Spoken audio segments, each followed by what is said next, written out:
Rajkumar sir, we shall start now, sir. Sure, sir, you can start.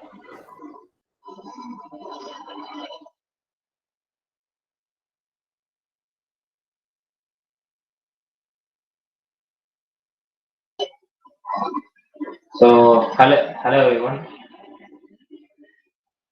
One second.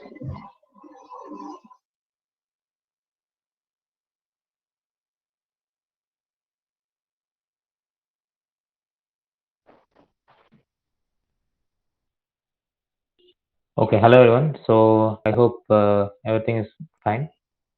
I was hearing a echo, so that's why I had to check whether I am using two things. I mean, both my PC and my mobile. So I just rectified it.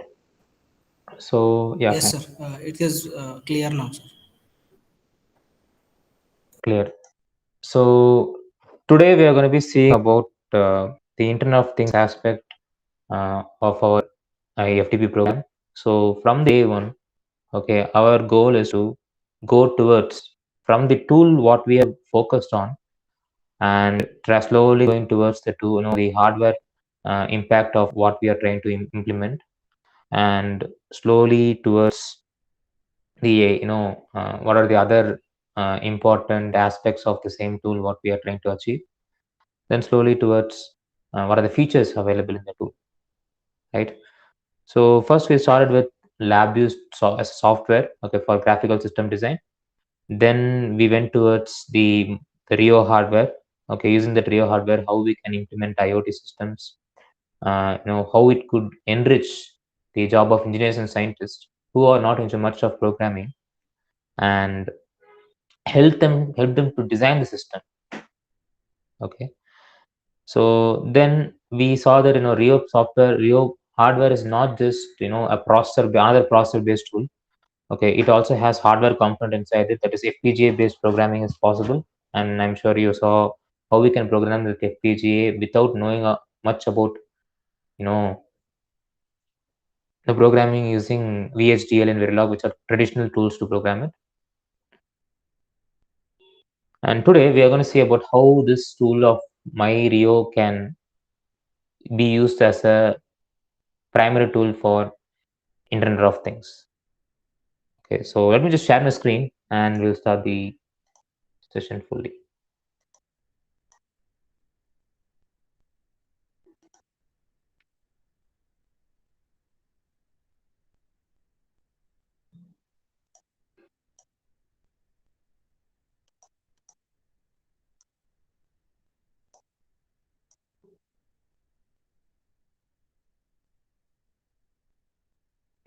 Yeah.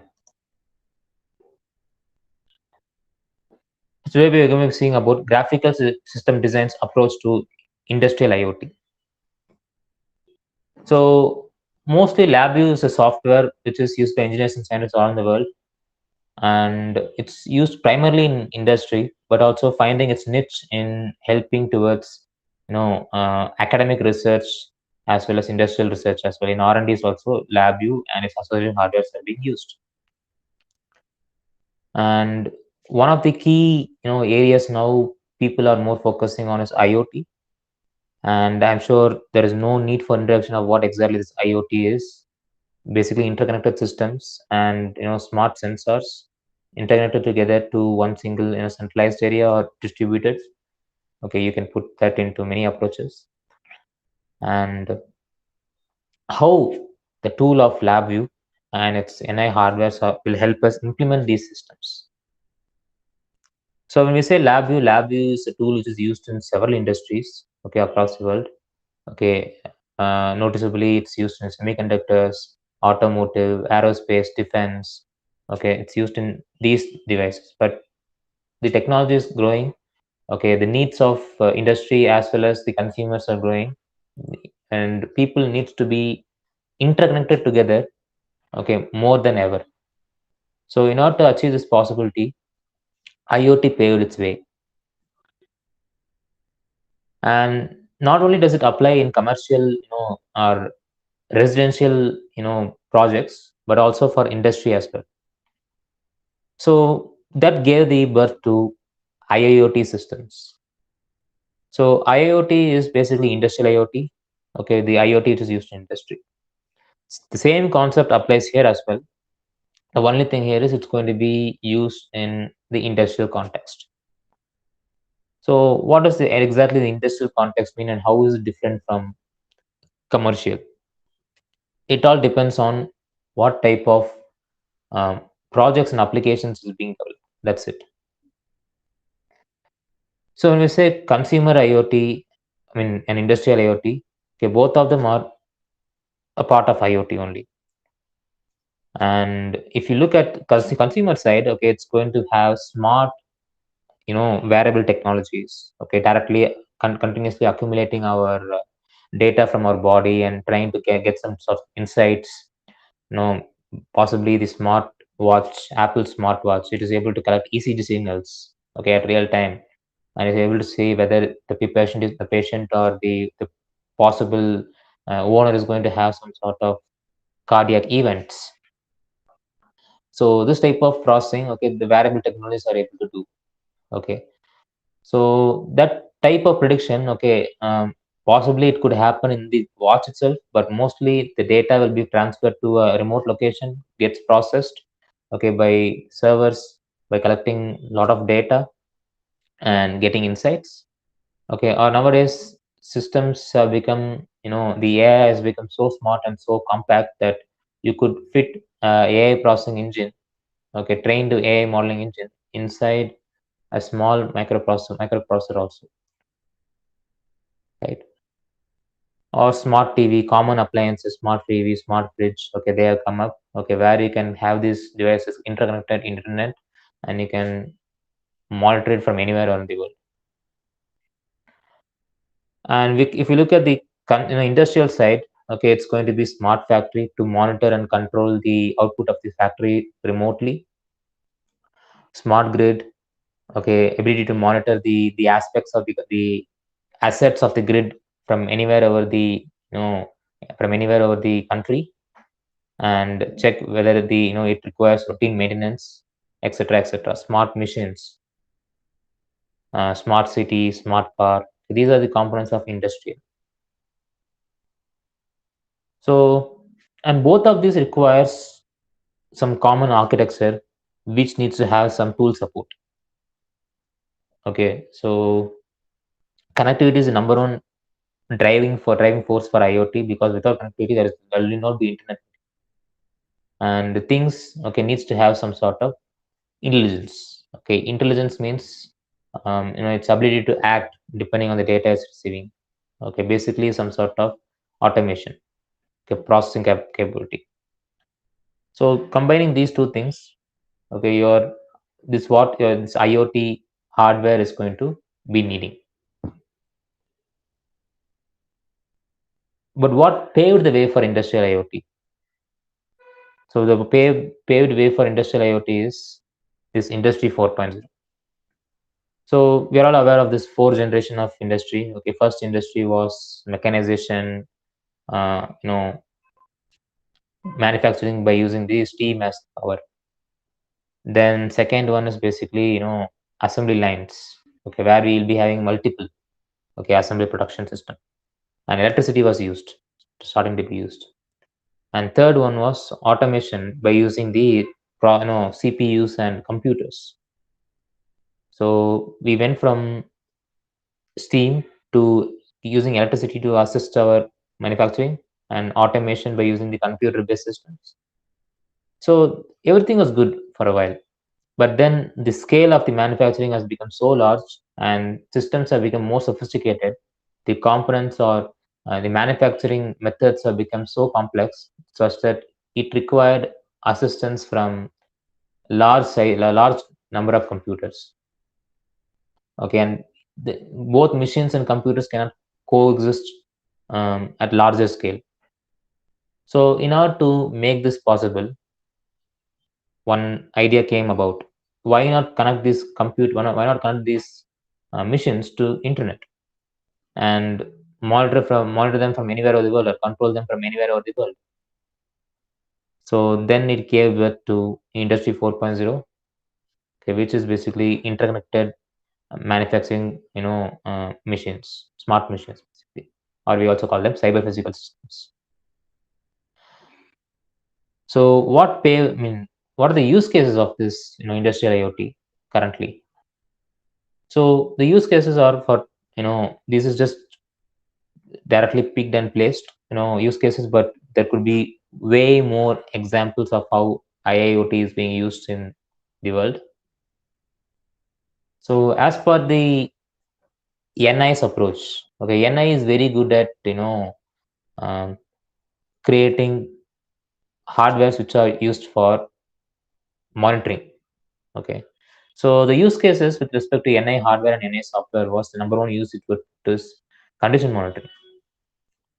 Okay, so NI hardwares have been used historically to do condition monitoring and control. Okay, so in order to do that on a broad scale and monitor the system, not only from the local source, okay, but also from anywhere over the world. Okay, so there could be one headquarters, and your assets, your missions could be running around the world globally. Okay, so that's how the companies, the MNCs are. The MNCs have been having presence everywhere. And basically, by collecting this data, okay, so in order to collect this data could be collected from anywhere over the world. Okay, so condition and monitors condition, and not only monitors condition passively, but also make use of this collected data in the server and do prediction. Okay, by using the artificial intelligence algorithms or machine learning algorithms. Okay, which have been trained to spot or which have been trained to understand when it's going to go wrong. So we could have a machine, okay, which is going to have its characteristics well observed and be able to predict, okay, based on the data being collected, we are being able to predict, okay, when the machine exactly is going to fail. Not only we'll know the point of failure, but also we'll be knowing, okay, when it's going to pass stage 1, stage 2, stage 3 of its failures.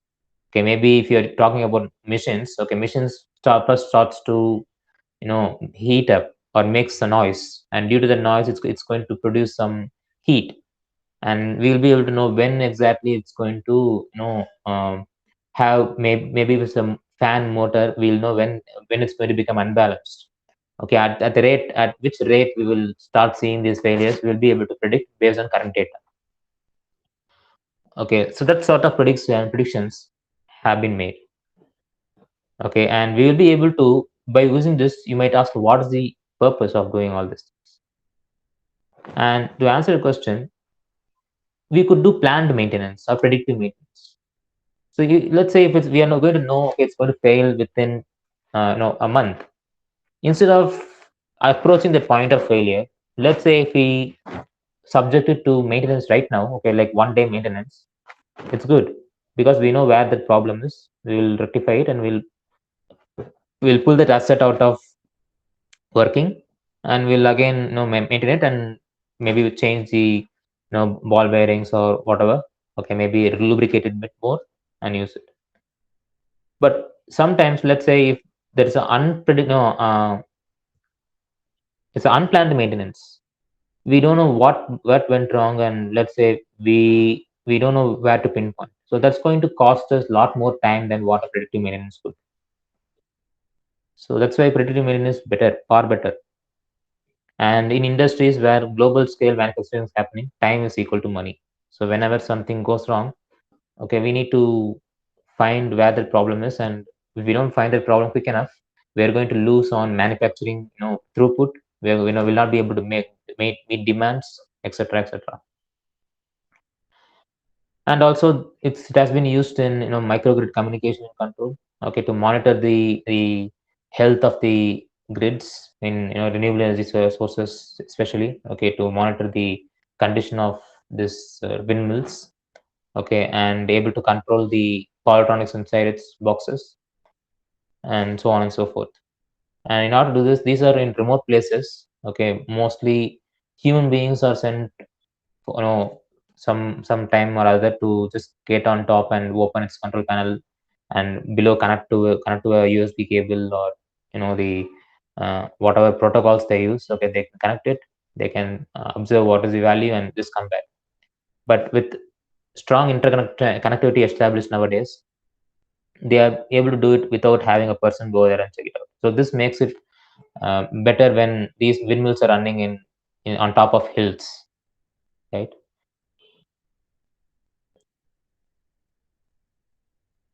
What is the motivator for improving in IIoT systems nowadays? So recent trends, as we call it. So what motivates IIoT to go further are these three important things. One is evolution of computer communication systems. Okay, nowadays, I mean, now 5G is coming about. Okay, and 5G process, promises faster speeds, better reliability, and real-time communication. So with this, we can potentially make use of this for, and already with the advent of IPv6, we are able to have each and every thing connected to internet. Okay, about 50 billion devices are now connected to internet. Okay, that was the prediction, but far more have been connected. And wireless technology is also improving, which means your connectivity is increased. Okay, so everything can be connected to internet. And rising industrial automation in order to increase our manufacturing throughput. Okay, so we need to have each of these things synchronized together. Okay, so most of the manufacturing plants have the design systems, designing documents quite guarded. Okay, to upload the design documents. Okay, to previously people used to send it, and they the schematics will be manually uploaded here using the computers. Okay, but now with the system, computers connected directly to the machines, okay, they could send it from anywhere on the globe. Or if they want to change any design, you know, plans, okay, they could do so without changing the program by sending it manually and uploading it. So this could happen with over a spur of moment with fewer meetings. And remote monitoring is also getting a pickup nowadays. Okay, so to server maintenance, or server maintenance as in the hardware part of the server maintenance. So Google has arrays of servers. So in order to monitor its health, okay, the electronic health of the servers and those things. Okay, so those kind of things also require some sort of connectivity. And there could be a lot of other reasons why IoT is going in demand, right? And if you talk about cars with automatic driving technology, etc. So cars are, I mean, automotive systems are also far more connected than ever, right? So this finds a niche in most of the industries nowadays. And then we need to understand what exactly is this architecture for implementing IIoT, and how NI tools help us to develop it. So edge devices is the first stop. Okay, 5 components are required. Okay, 5 components are required for IIoT.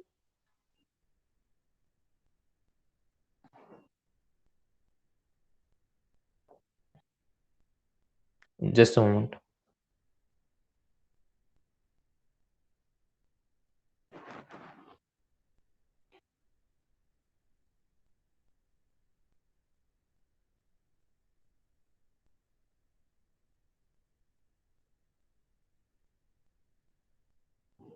Hello, am I audible? Yes, sir, you are audible. Okay, sorry, I thought I disconnected. Yes, sir, you are audible, sir.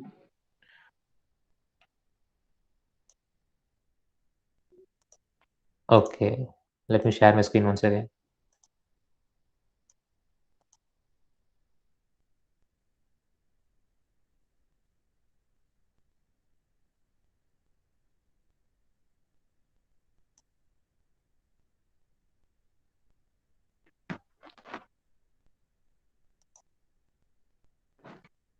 So this is the architecture for IoT systems also. Okay, it doesn't really matter only.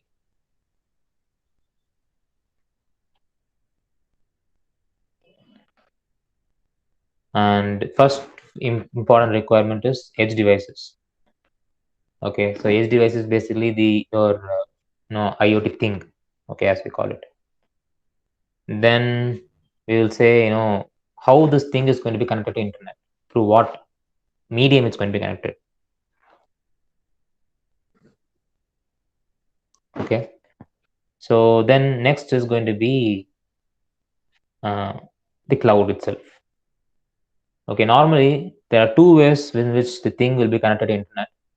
Number one way is through directly to internet. Okay, by using the means of 5G network or 4G network. Okay, which is also having the internet connectivity. Okay, our most common method is due to the sheer number of things which are available. Okay, normally this thing will be connected to a gateway. Okay, like a router, it will be there. Okay, and from the router, it will go to the internet. So this router could be a normal router. Okay, like what we have at our homes. Okay, this could be a smart router which could schedule which thing could be given priority. Okay, so that kind of measures also can be done, because in industry some could be given more priority than other. Okay, so that level of programming could be achieved not only using LabVIEW, but it's a requirement for industrial Internet of Things. And next is going to be cloud. What type of cloud do we use? And that cloud, whether it's going to be passive cloud or active cloud. So if it's a active cloud, what needs to be? If it's a passive cloud, what needs to be done? Those are the questions which needs to be asked. Then how is the front end going to be? Whether you're going to see the data in the self computer, or whether you want the data to be pushed into mobile. Okay, and again, we already saw mobile data transfer, I believe. Okay, from my Myrio, we directly saw the data in my data dashboard app. Okay, if you remember. So that is also possible. Okay, but that was directly from my Myrio, I directly connected to my sleep. But there are ways where I can send the data to mobile. Okay, via the cloud.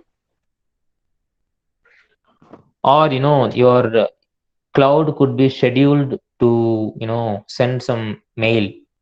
Okay, since it's connected to internet, okay, it could send email directly to any common person or whatever.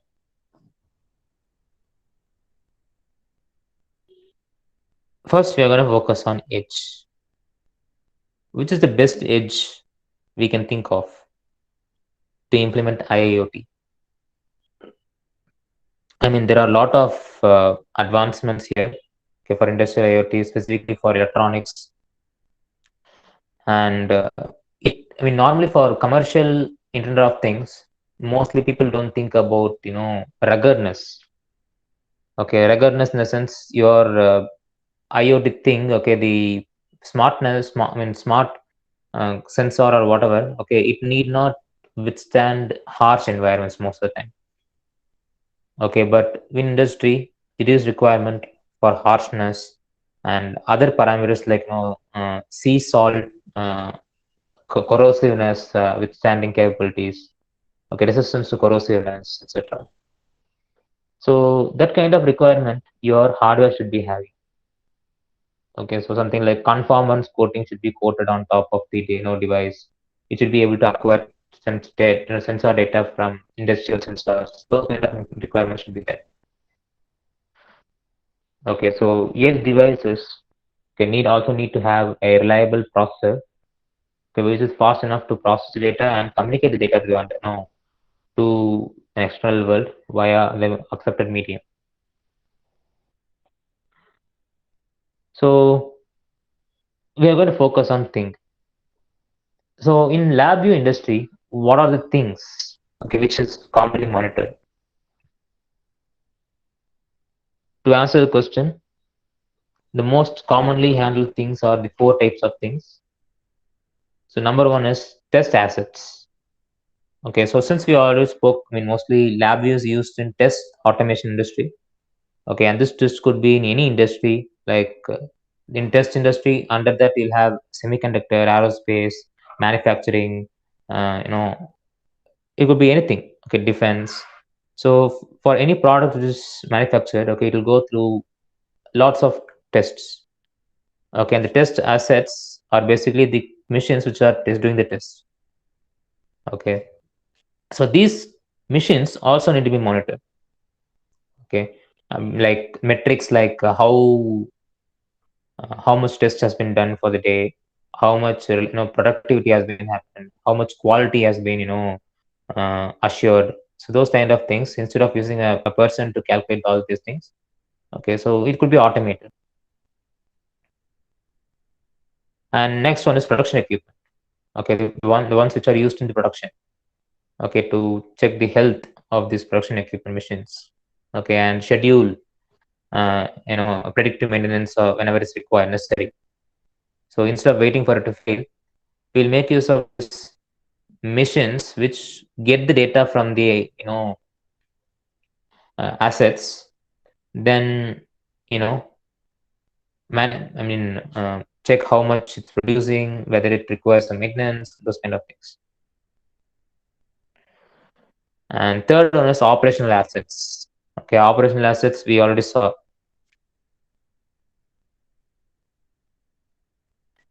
So pumps, motors are running in remote locations. Okay, so turbines, grid devices. Okay, this will be mostly away from human touch. Okay, and it's better if it's connected to internet. Okay, and not necessarily wireless internet. Some people also prefer an optical internet as well, optical fiber cable as well. Okay, depending on the type of system which is used.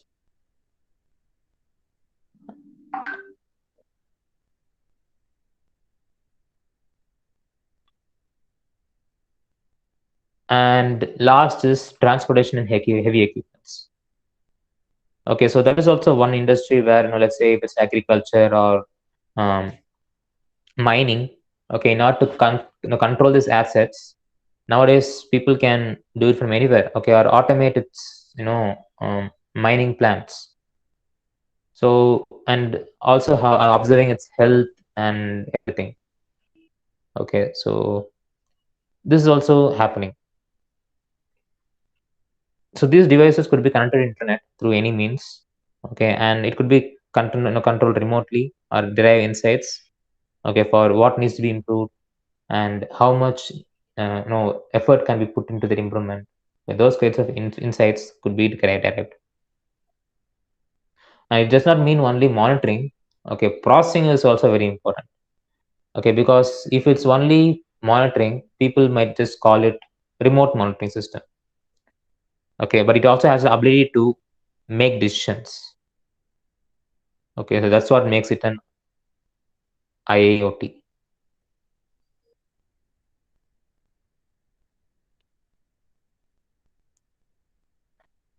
So first and foremost important thing before you select IIoT hardware is what type of sensors are we going to interact with. So first one is sensors, meaning at what location it's going to be there. Okay, and what industry is going to be. Okay, whether it's going to be monitoring the oil level of automotive system or stuff. Okay, or let's say it's going to monitor the stress handling capabilities of the aircraft, or it's going to be doing a lot of other things like temperature measurement, pressure measurement, so on and so forth.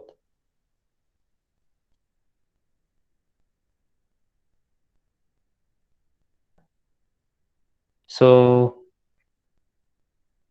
sensor, your hardware, the IIoT hardware should be capable of acquiring data, okay, from these sensors. Okay, it should be compatible. So further, first you need to understand what do you want to know about an industrial thing. Whether you want to monitor the speed of the motor, okay, whether you want to monitor the vibration effects of the motor, or whether you want to know the machine about its environment. Okay, like what is the parameters of the machines.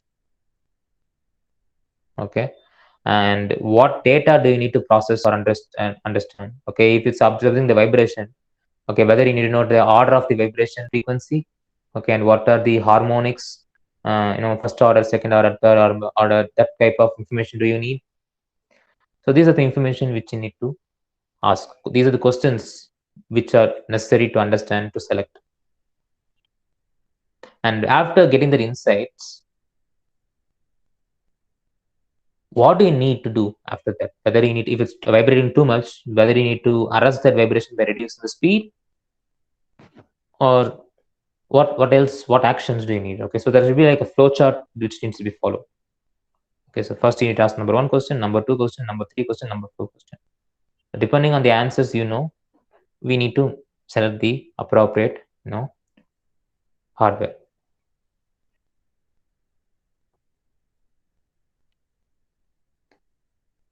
So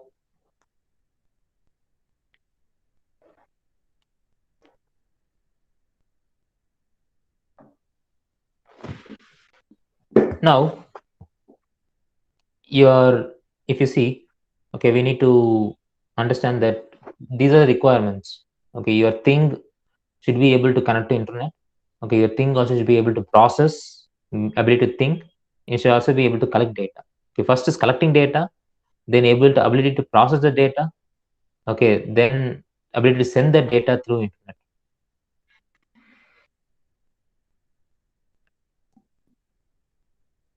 Okay,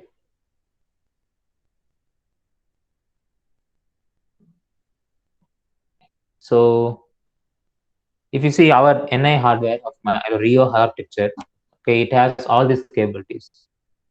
Okay, it has ability to connect to internet. Okay, it has ability to synchronize with internet.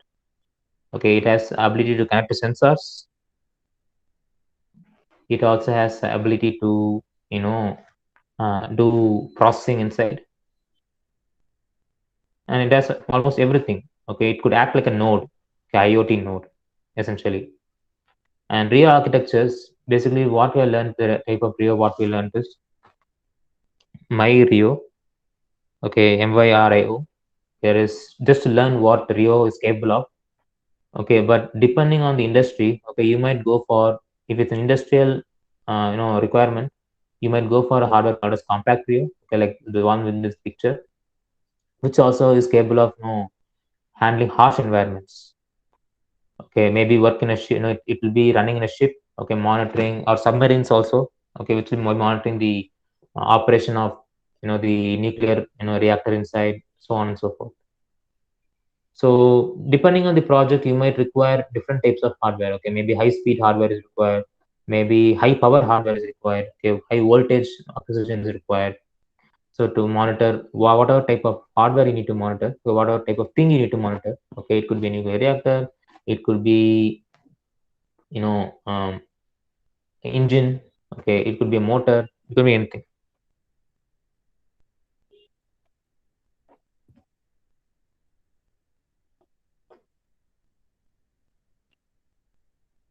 So that's why this architecture makes so much sense, okay, for re-architecture. So we already saw about that. Okay, so processor has the ability to do complex mathematics. Okay, so Rio has a processor inside it, ARM processor, or if you go for a compact Rio, it will have Intel Xeon processors. Then next, you'll be having FPGA. Okay, FPGA has ability to do signal processing. So basically, also it is high deterministic. Okay, because in industries, timing is very important. Okay, anyway, starting from microseconds to nanosecond, control and acquisition may be required. Okay, depending on that, okay, you need to have faster timings, or maybe you might have custom protocol implementation. Okay, apart from the protocols like SPA, I2C, maybe your company is trying to start their own protocol. Okay, and you need to create this own protocol. So for that, you need to have custom timing capable machine, nothing but your FPGA. So it all depends, right? Then this FPGA is directly connected to IOs, okay, meaning the acquisition of data is going to be highly timed. Okay, if you use a processor, and this processor also, mind you, it has a operating system. So any place where the operating system is there, okay, it's going to produce lot of noise. I mean, it's going to have a lot of delays. Okay, unwanted delays could be there. So instead of relying on software to acquire the data, FPGA is basically fully hardware timed. So it's not going to face more errors there. So that's why in your video architecture, your IOs are directly connected to FPGA, and from FPGA, the data will be transferred to processor.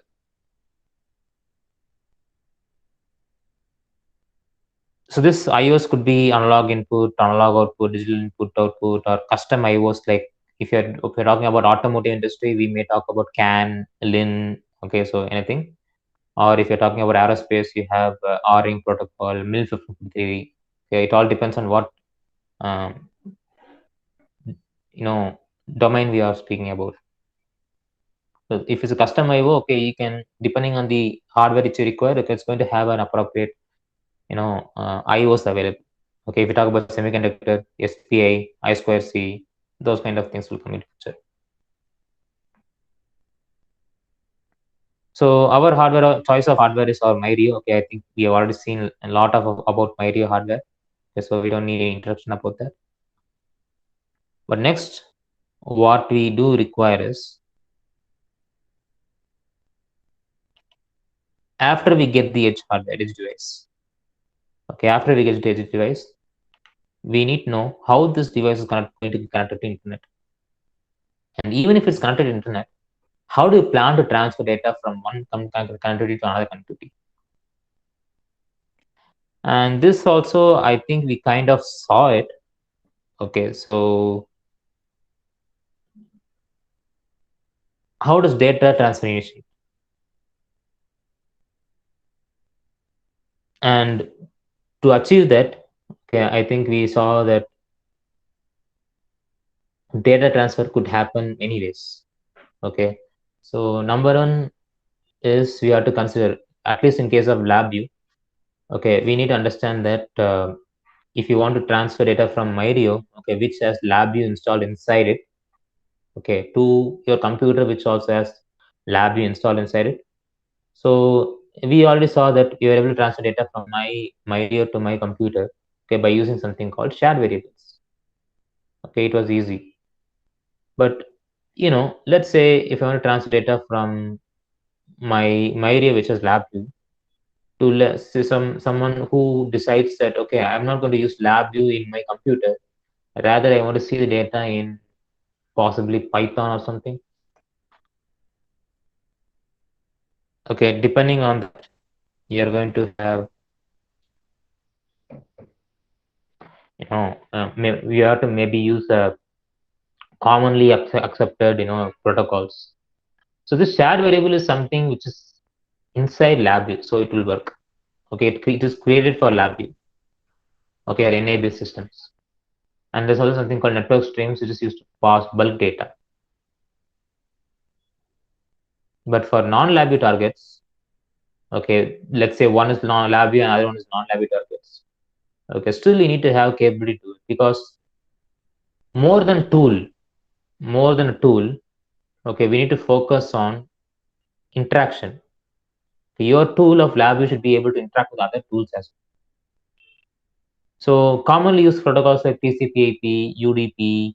Okay, if you're talking about TCP/IP, you need to communicate between two internet-enabled devices, or at least connected to the same internet router. Okay, UDP is also similar. There's also other protocols like Bluetooth, Wi-Fi. So I mean, it could be there, but the way with which this data will be communicated will be through TCP/IP.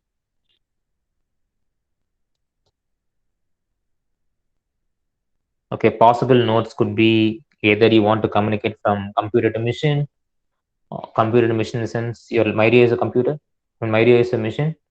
Your computer is a computer, laptop is a computer.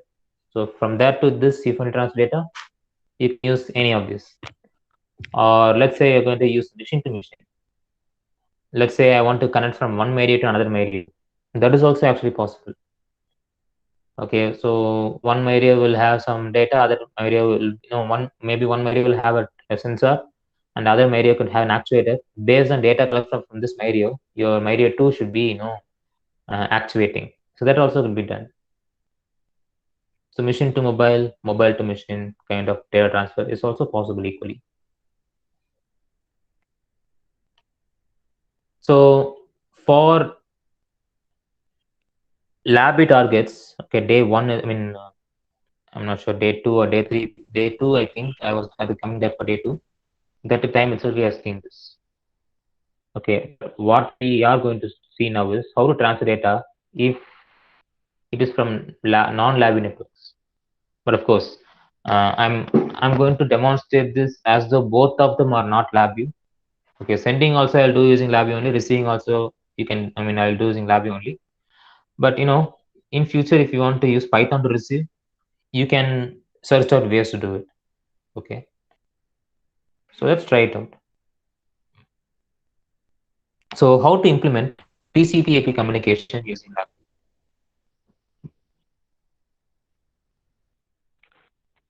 So I'll transfer data from my Mario to computer, okay, using not shared variables but TCP/IP.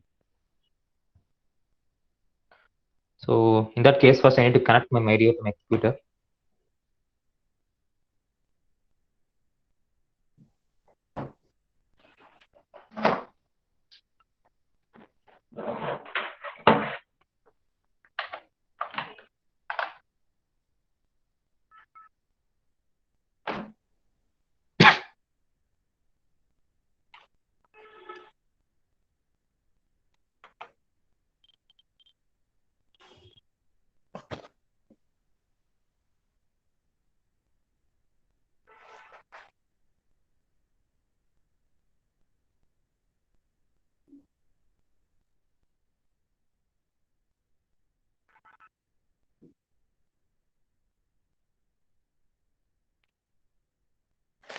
So I connected my Mario to my computer.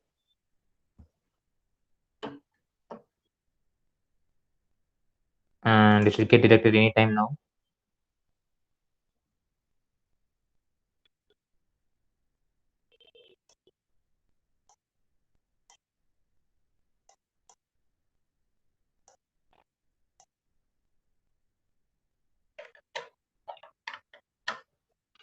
So I'll switch off and switch on.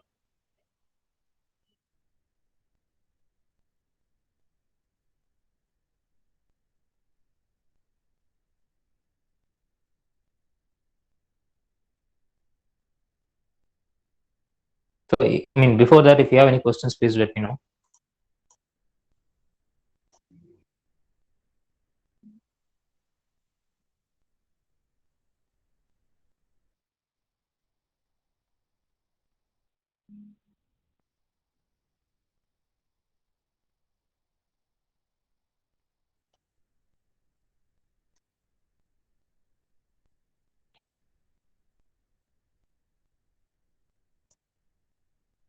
I'll go to NIMAX and check if the hardware is connected.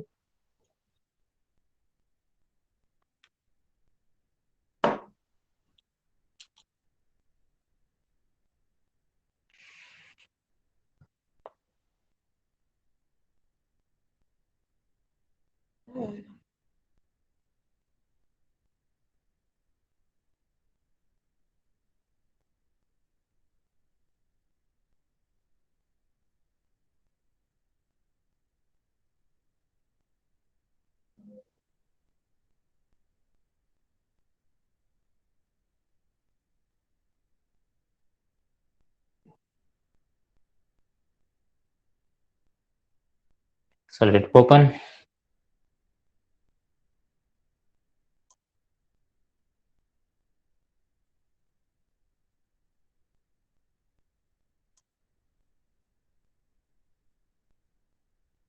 Click on my project. Before that, let's see whether this system is detected. Normally, it shouldn't have any problems detecting it.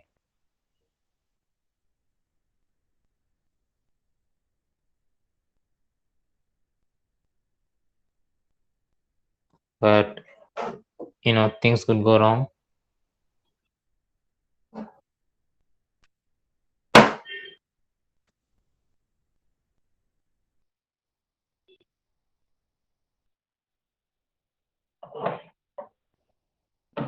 Or probably I'll take another wire. Please wait a minute.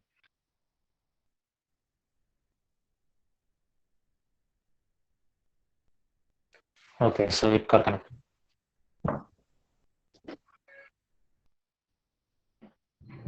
I anyway take another USB. Please wait for a moment.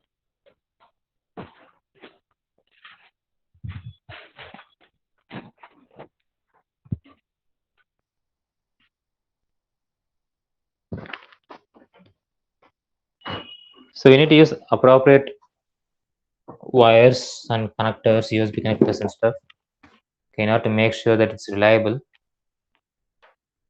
But there could be hundreds of wires, and because we remove, and normally if we fix the product, normally we won't remove it unless there's a maintenance.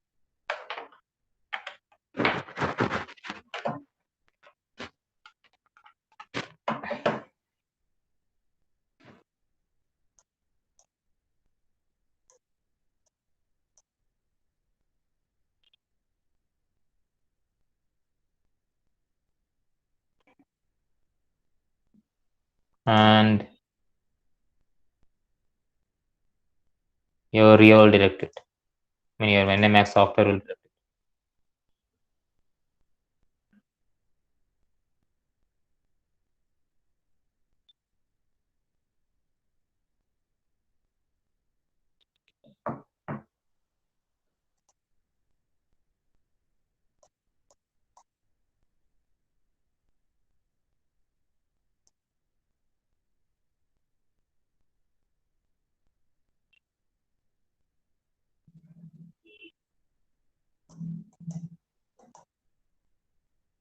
So anyway, I'll get back to that. Okay, I'll just okay, it got detected.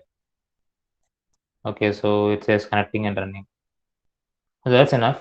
Okay, so now we can just go to MyRio project, not initiate the programming.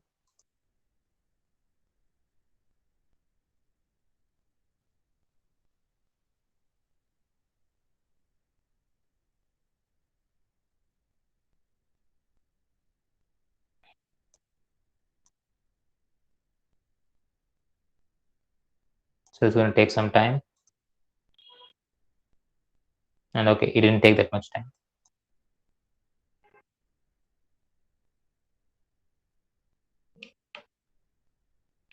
So I'm just going to rename this as TCP.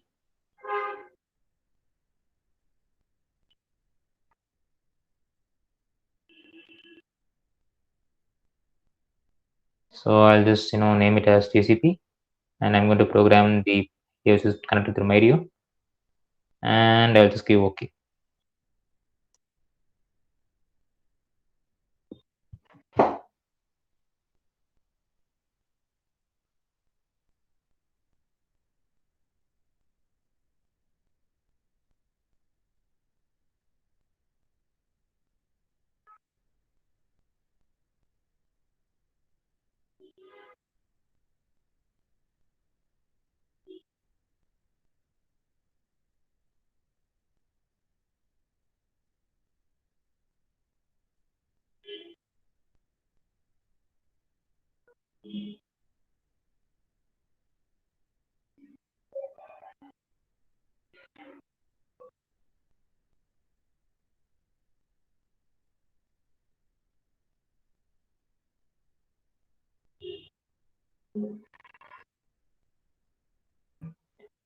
And some people may be wondering what I'm connecting here. Okay, so right now I'm not just going to connect anything. Okay, I'll just leave it as it is. Okay, I'm just going to use inbuilt IOs, okay, like accelerometer data to be transferred to my computer via TCP/IP. Okay, this is very important because normally data will be transferred, using in MyRio LabVIEW will be used. Okay, but in some cases, okay, some of the cases, the client will require us to push data to a .NET based program. Okay, so Myrio and LabVIEW and .NET, transfer data, it doesn't have shared variable capabilities. So rather, since it's a shared variable is a feature of LabVIEW. So instead, what you can do is we can make use of this TCP/IP. This is a common protocol. Because our system is connected via Ethernet based USB device. Okay, it should be able to communicate.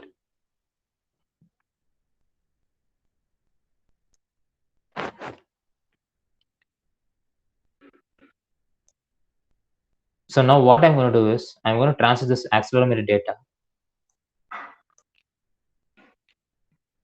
not just view the data.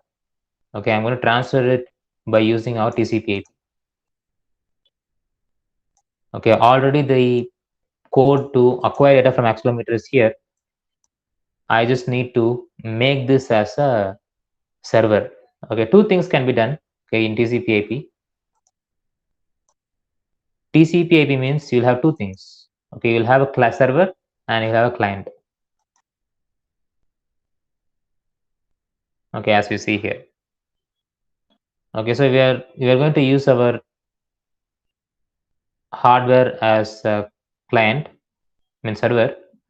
Okay, and your computer as a client. Your hardware can be a server and your computer can be client, and your computer needs to access your hardware. Okay, server client model could be there. So anyone with the IP address could access it. Okay, access your hardware. Okay, by connecting as a client. Right. So let's see how it's done.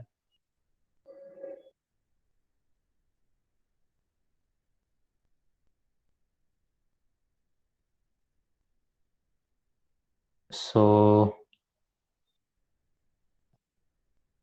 I'll go to my LabVIEW main VA. So this is the code to acquire accelerometer data. Okay, first what I'll do is I have to check where the TCP/IP functions are. Okay, TCP/IP function is global. Okay, it could be used in any hardware. Okay, so of national instruments. So that will be available in data communication protocols via TCP/IP here, which should be used. So in order to initiate the TCP/IP loop, TCP/IP server, we have to use this something called TCP listen. So it will keep waiting for the TCP/IP, someone to connect to it. If nobody connects to it in stipulated time, okay, it will time out and it will throw an error. Okay. So right now it's configured as wait forever, which means unless someone connects for it with it, it will keep on waiting. So I'm just going to have it say like that. Okay, not a problem. But the most important thing is port number. Okay, when we talk about TCP/IP, there's something called port which will allow us to receive the data and transfer and receive the data. It needs to handshake. TCP/IP works that way. Okay, and any programming language port number will be asked if you're working with TCP/IP based systems. Okay, so we're going to use port which is not used. Okay, so commonly used port by using LabVIEW. Okay, for experimental purpose will be T6340. It need not be this number, but we have to make sure that no other application in your computer uses that port, or else it will collapse. So this is for initiating the TCP server, and basically you can send the data inside.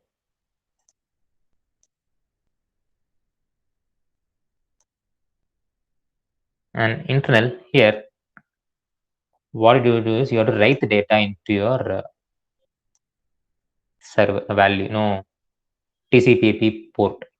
Whatever data you're collecting here, you have to push it into TCP/IP.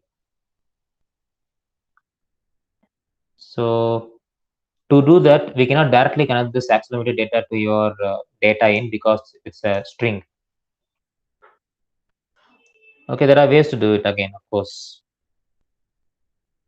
So normally the internet-based functions, we need to send the data as a packet.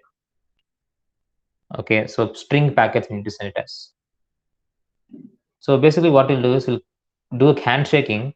We'll send what is the size of the string which you're going to send. Okay, and we are going to send the data itself as a string. We'll encode it into the particular format. Okay, so in this case, what we'll do is there is a function called as this is a very commonly used function in C program. Okay, there is a function called as typecasting. Okay, so this typecasting will be available at numeric functions, data manipulation, typecasting.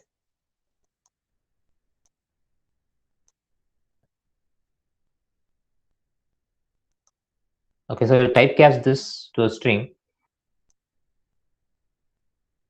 and we'll not send it directly. First, we'll send the size of the string. When size means how many characters are there, how many ever characters are there, that we'll send. Okay.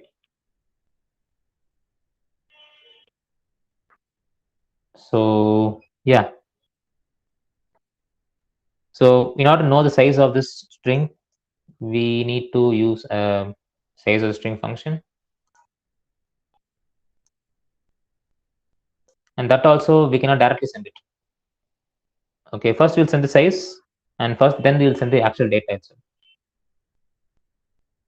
So that also will typecast.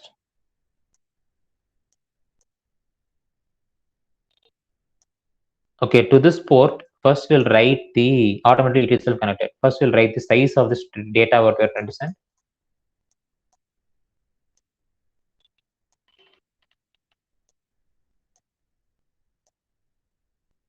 Then we'll use another,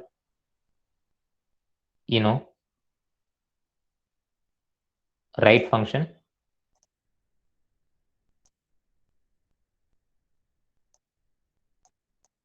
Using which we will write the data of this string. This is the data. So this is the format which you need to follow.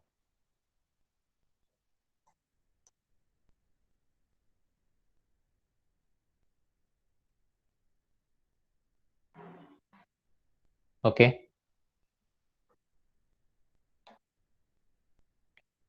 Then after that, we'll just pass this data directly. Okay, and finally we have to close this communication from happening. But before that, we have to make sure that we do error handling. We need to know if there is any error or not. Okay, so what we'll do is I'll replace this with compound arithmetic in such a way that I'll use the OR gate. Okay, this is the OR gate. This loop will stop when there is an error in this function, or there is a stop button here which is clicked, or when the stop button is clicked here, when there is an error in this program. And finally, I'll close this connection off.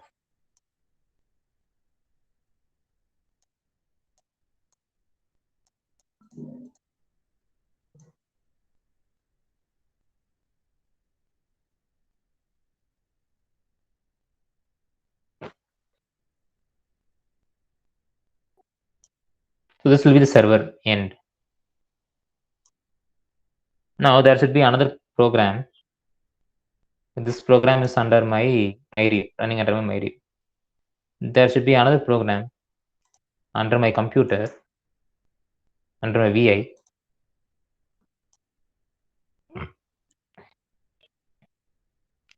which needs to act as a client. So whenever I connect to my client, the data should be fetched from the server and be displayed in the client. Since our server MyRio does not have a display, if I want to see the data in my MyRio, okay, I will either use a shared variable if everything both of them are LabVIEW, okay, or in this case, it need not be LabVIEW at all. Okay, I can code this in LabVIEW, okay, or I can do this in, if I have access to, if I know Python, okay, I could do that. Okay, so client programming can be done in any programming language, but right now I'm a LabVIEW developer, so it makes sense for me to use a LabVIEW.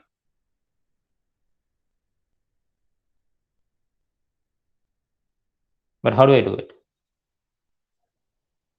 again the same set of functions, the TCP/IP functions in my under my computer. So you can see here where the VA is running. To be honest, okay, under here in this program, if you see VA is Rio is there, so which means it's running under my Rio hardware. I can add a delay like every 200 milliseconds or so I can send the data.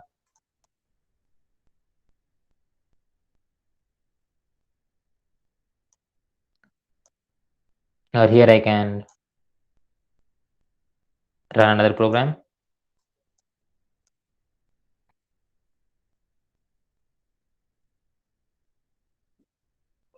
Okay, first I need to initiate the client. Okay, to initiate the client, what I will do is I have to use a function called TCP/IP open connection.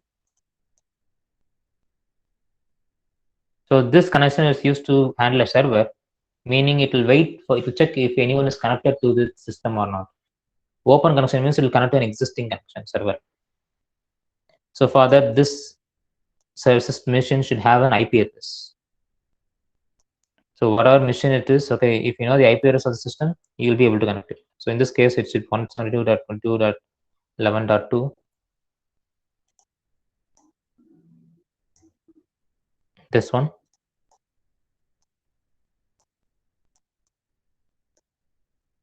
And port is inside it, we said that it's going to be operating in a port of 6340.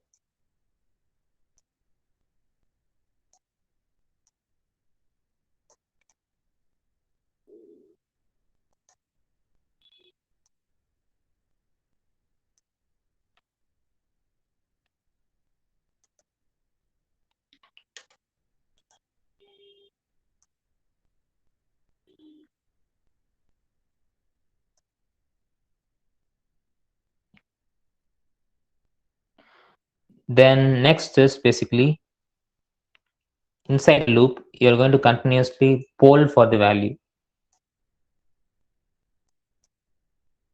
Okay, so basically we are going to be following this pattern.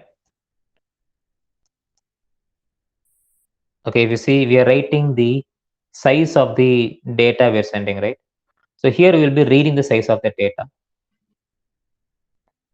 Okay, using TCP/IP in data communication protocols, TCP/IP. I'll be reading the data from the data which is transmitted port. First, this will be written, and the moment I write this, okay, this will be read here.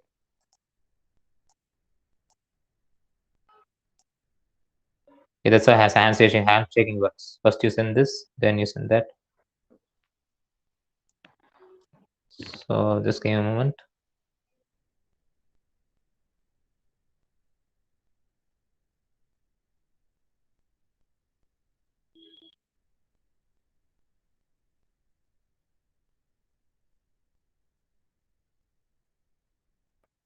Sorry about that. So here we are writing the size of the string. Size of the string is basically 32 bits. Okay, here we have to request a bytes to read. 32 bits is fairly equal to 4 bytes. Okay, exactly equal to 4 bytes. So I have to read it.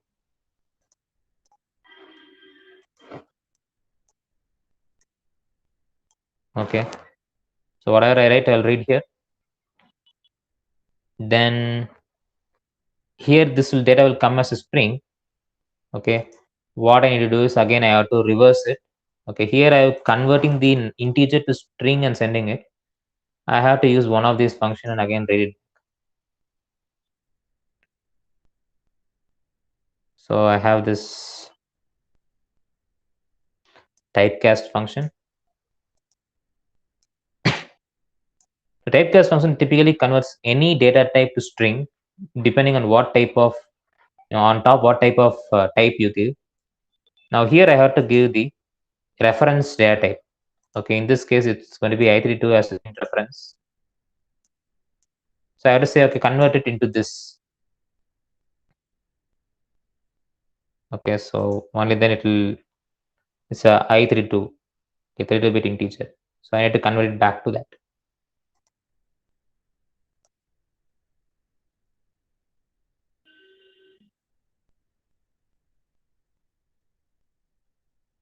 And next, what I need to do is I need to read this data.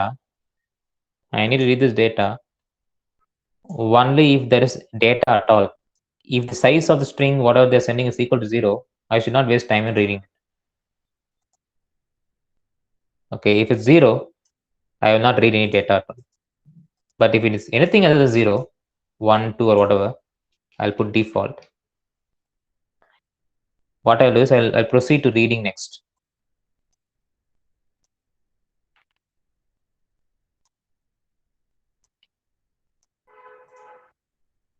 Okay, internally I'll have one more read function, Control C and Control V.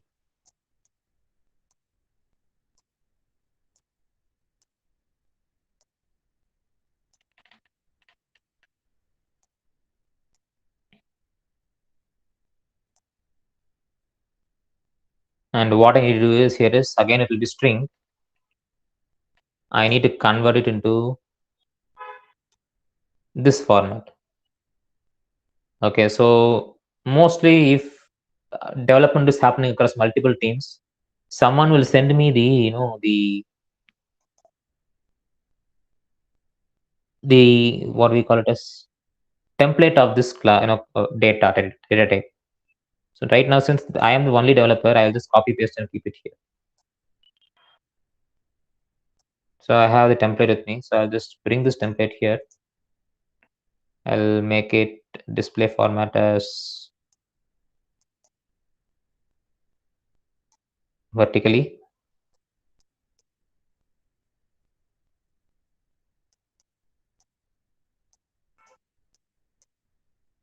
I'll give this as input and I'll get this as output. Same format.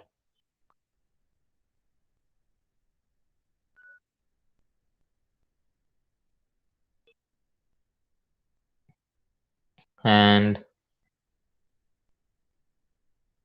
I'll again bring this out and close it if it is done.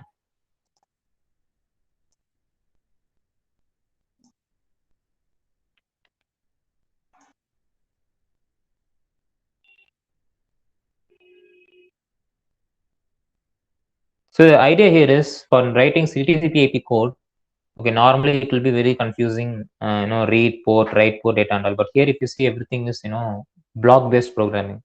If you tell write, it's going to write. Of course, this is like basic code. Okay, if you want to do, professionally, you need to follow some protocols, some protocols and some rules, programming architectures and other things. Okay, but right now we're just experimenting with LabVIEW as a software, so we don't really need to do it. If you want to do it professionally, you need to learn how to do it, step by step.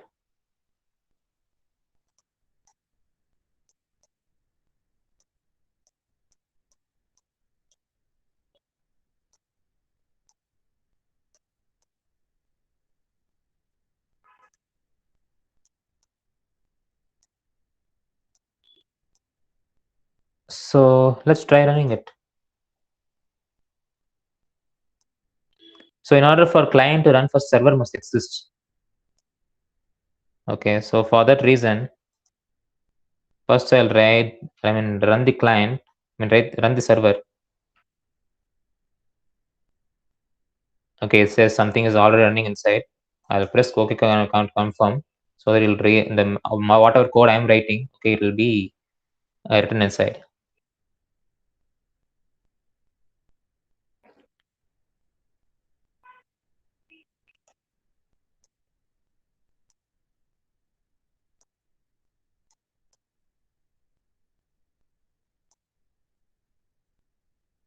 So it'll be running inside. Now I need to come to the client and I need to visualize this data, right? So for that, I'll make use of this chart. My client is server is still waiting for someone to listen. So now I'll run this. You can see that the data will get transferred here.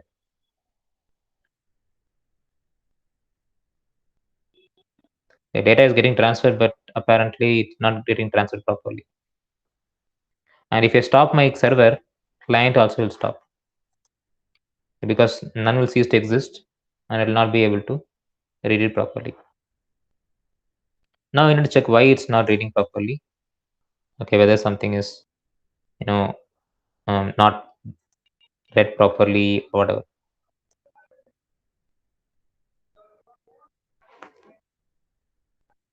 Okay, I need to tell what is the size of the data. Okay, that is going to be here.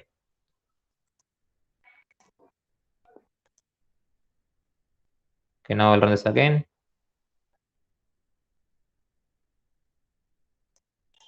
It will be waiting for the program to run. Now I'll go here. I'll run this again. And now you can see whatever data is being passed here, the same data will be available. If I change the direction, orientation, there also you should observe.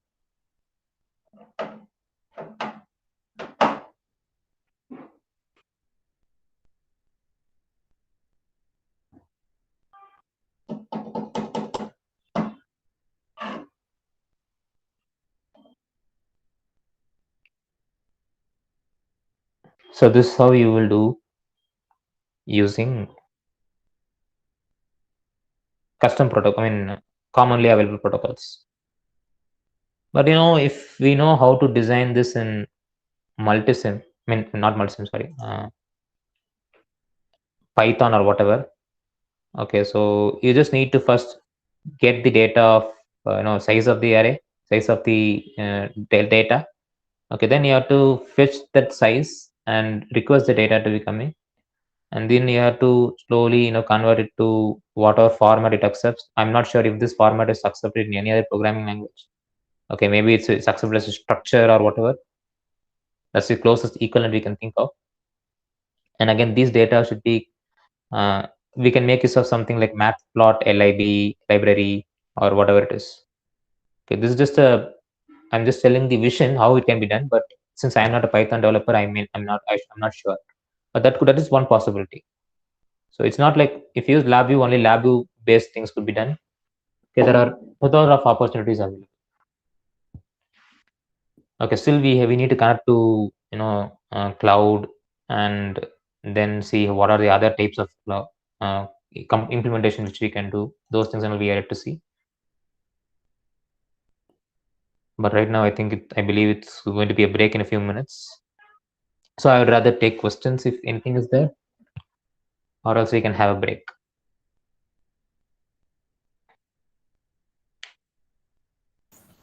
Rajkumar sir, we Yes, will have yes, a break for half an hour or so. At 12, we will join back. Sure. That's the one thing. Okay, sir. Yes, sir. Ramesh sir, yes, I will be sharing the link now.